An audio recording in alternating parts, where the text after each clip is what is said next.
Oh, wait, I found it. Yeah, okay, so Very, now it's recording. Okay. I very good. will And then send it back to me yeah, afterward. I'll send it to you via email again. Uh Sure. yeah. So that's that. And for my first question, I found your profile through LinkedIn because I was just scrolling through. You had a professional engineer degree. That is amazing. And so for my first question, I really would just want to ask you, like, why did you really choose to go into engineering and where did you really graduate from? Yeah, I've always loved to be able to turn my ideas and imaginations into reality. And engineering enables me to create what all comes from my thoughts and inspirations. Solutions to make the world a better place to live, innovations that fix people's problems, and that feels great to me. I graduated from Shahid Beheshti University in Iran in a biomedical engineering program. Okay. That is nice. And right now you're working as a electrical engineer, right? Electrical engineering. Yeah. That is nice. I want to go, I think right now I want to go into electrical engineering, but I don't really know what it's about.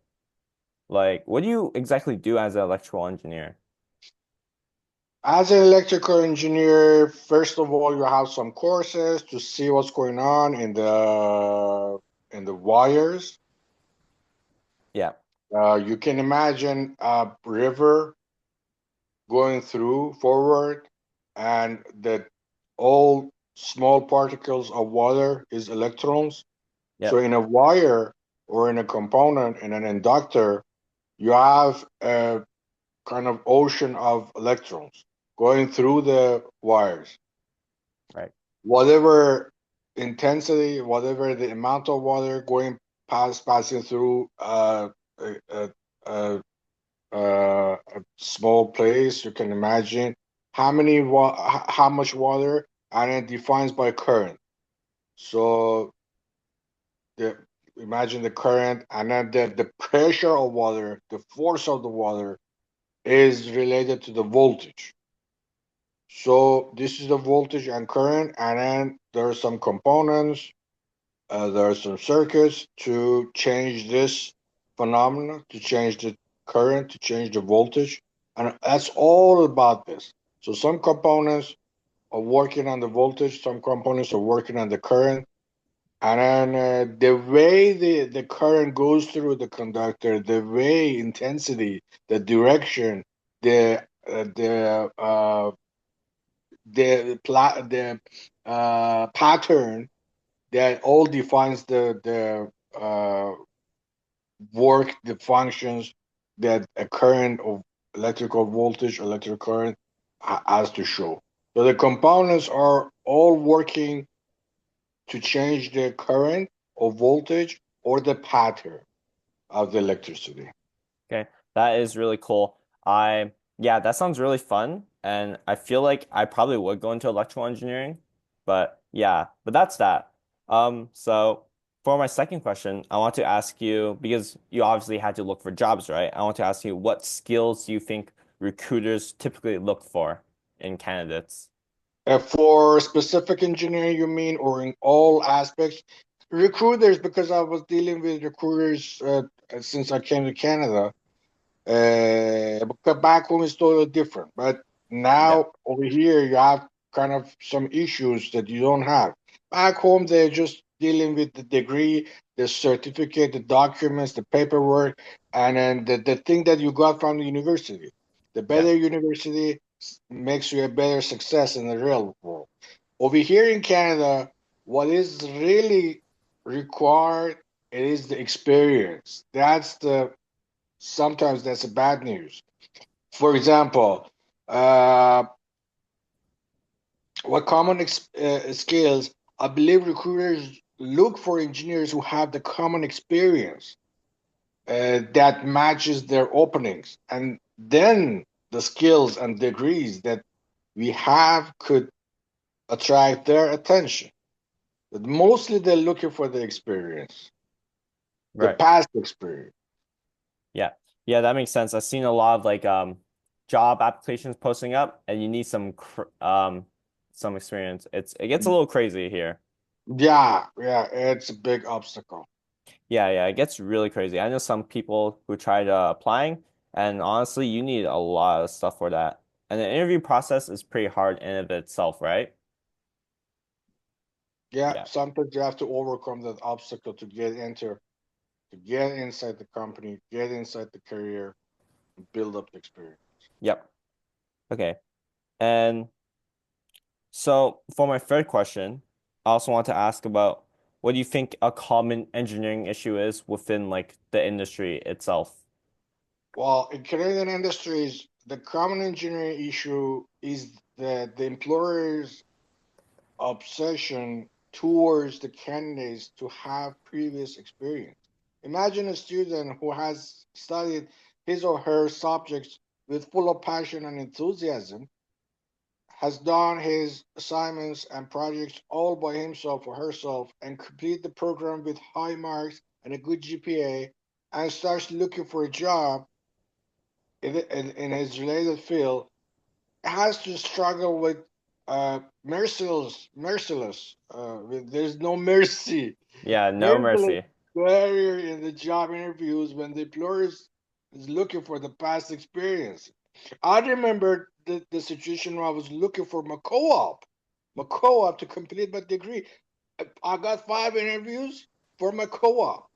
That is something to help the students to get the experience, to start the experience, but not expecting them to have the experience already. I went to 5 interviews. The employer asked me about the experience. I said, "This is a Yeah, yeah, co-op." yeah. So that's a big obsession that employers have. Yeah, I agree with that. I feel like for some students, it's honestly really hard to balancing a lot of like experience while especially you're in university and studying like a subject that's particularly hard in of itself. So yeah, I do feel like employers should be more lenient with like maybe like new graduates or Yeah, something like that. But it's not like I don't like understand their point of view, but honestly, they should keep it easy for us. It's hard. of course, there should be some ways that the government should help them. Yeah, yeah, yeah. Okay, and for my fourth question, I want to ask you about how how important do you think safety is within engineering? Yeah, that's the first item to be considered in every action, every aspect that you do, from physical activity to your design and consulting services. Right. Yeah. And do you think the importance of safety would like differ from different fields or would always still be first priority? That's always the first priority. Always first priority. Yeah, that would make sense. It shows the way you do your things physically Yeah. and your calculations and and everything. So you imagine a code of Canadian electrical code. That's Yeah. a big book. That's all about the safety. All It about the doesn't say safety. it doesn't say how you things to do the function better. Hmm. And if you do that, that means your function is standard, and they approve it. The CSA guy comes in, have an inspection, and approves it. It doesn't care what's the function. If it does the function very well or not, that depends on the customer. But the big book and the big procedure of inspection, it just all comes from the safety, and then they approve it. This is CSA approved. This talks all about the safety, not the function. Yeah. And yeah, especially for like an electrical engineering, it does get really dangerous because of the Oh yeah. voltages, right? Yeah. Mm-hmm. So safety will have to come first. And obviously the companies don't want to Exactly. deal with lawsuits. Exactly. Yeah. Okay. That is very nice. And how do you think someone would like prepare to be more safe? Like, do you think by wearing more protective gear that'll help? Uh, just follow the guidelines. Just follow the guidelines? Yeah. When when you employ somewhere, the employer will have to train you, give you the guidelines, Yeah. instruction. Yeah. Some of them are tougher, some of them are kind of flexible.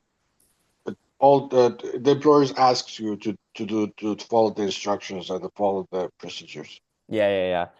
And I would imagine like some like discipline like chemical engineering. I'm guessing that their things would be really tough and difficult because of the chemicals they have to deal with. Yeah, they're categorized in flammable, explode, danger of explosion, corrosive materials, those kind of things.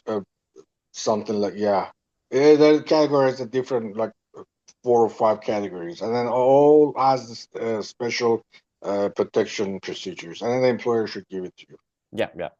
That sounds, I did not know that. Um, Honestly, all I thought was that you just had to like, I don't know, wear like some rubber gloves to help you, but I did not know No, you had to no, follow no. like a whole book of guidelines. Oh yeah, the employer will train you a couple of days before you start to work. Okay, that makes more sense. Okay, yeah, I did not know that. Oh, yeah, Okay. sure. And for my fifth question, I want to ask you about how important do you think ethics are in engineering? Ethics, when you get your engineering license, there are two big book you gotta pass. This is laws and ethics. And ethics has lots of instructions and guidelines in the book, and yeah, you learn it, you study the book, and then you have some practical examples over there. You pass the exam and you pass the ethics book. And beyond the book, that comes between you and your employer and your customers. Mm, yeah. Whatever, yeah, when you feel comfortable with your colleagues and then your employer, and then you get the sense of what is ethics, what is not. And it comes through your experience, and you can build up your professional manner that follows the ethics, common sense, and the society, the technical work. Right, yeah. Yeah, recently I took in a course, all not a course, but like a week to learn all about the ethics. And honestly, there is a lot, and I didn't really know that. But I know some companies that they probably don't care about ethics as much, Yeah, surprisingly. just the money. Yeah, it's just the money sometimes. Yeah. And then for my last question, I want to ask you what factors do you think come into play when making a decision for Good engineers? question. Very good question. Making a decision in engineering needs you to have the required knowledge that you have gained through the related courses in your program. And also the relevant standards. When you do the work, there are relevant standards regarding your products and services, and also the factor of your past experience and your customers' requirements and specifications, or that all of them. This is what I mentioned is all of the factors that enables you to make the best decision in your engineering work. Right. Yeah, that is really good. And as an engineer, I'm assuming you work in like or you mostly work in like groups of people. Yeah. Yeah. I'm feeling in that way you get like more aspects or help in decision making. Yeah. Yeah, I have to cooperate all the time Yep. together with the project engineer, technical manager, engineering director, supervisor, your colleague at the same level as you. It's all about group work, Yeah, yeah. teamwork. You cannot do anything by yourself unless you have your own business that just runs only by you, and you yourself is all about. So, but to reach that level, you gotta have lots of experience in the past, so that you run your own business, and then the only decision maker is you, and you don't employ anybody else. It's just you, and then you can make the best decision because you already had the relevant experiences. You did lots of customers, you had lots of projects in the past, and then so your word is the final word. Yeah, that is really cool. And how often do you think um actually no, how should I say this? I want to ask you, how often do you think failures occur because of poor decision making? Uh, can you explain a little bit more? So let's say you're like designing like a dam. Let's say, actually no, I should rephrase the question. How often do you think bad decision making occurs? That's why I want to ask. So, do you think that how often do you think that people will make mistakes into taking account like the context and what was required? Make a bad decision to making a product, for example. Yeah, Depends on the intensity of your work. yeah, If you make like I can say 20% is fine. 20%. Okay. 20%, 30% of your work, not more than that. Yeah, Not more than that. 20% is okay, but as time goes on, and then it's gonna get less and less and less. right. Because of the more experience. Okay. Exactly. Okay. And that is all my questions for this interview. I want to again thank you for taking your time out of your Thank you. day to do this. I'm really happy that you gave me this opportunity because some of the things it was all in my heart. I nobody asked me so far, so it was exploding. I had to say something. But I Yeah. hope it comes into CBC News. Saw the issues. Well, that takes your effort to publicate that. Yeah, yeah. Yeah, that's all I have today. And in terms of the video, I'll email it to you. I'll try and like if it's too big, I'll compress it into like a zip file and then I'll send you the email. But yeah, again, thank you. Thank you. You have an All the amazing best LinkedIn wishes. profile. All the best wishes for your program and degree. Thank you. Thank you. You too, man. Have a good day. Bye You bye. too. Bye. Keep it.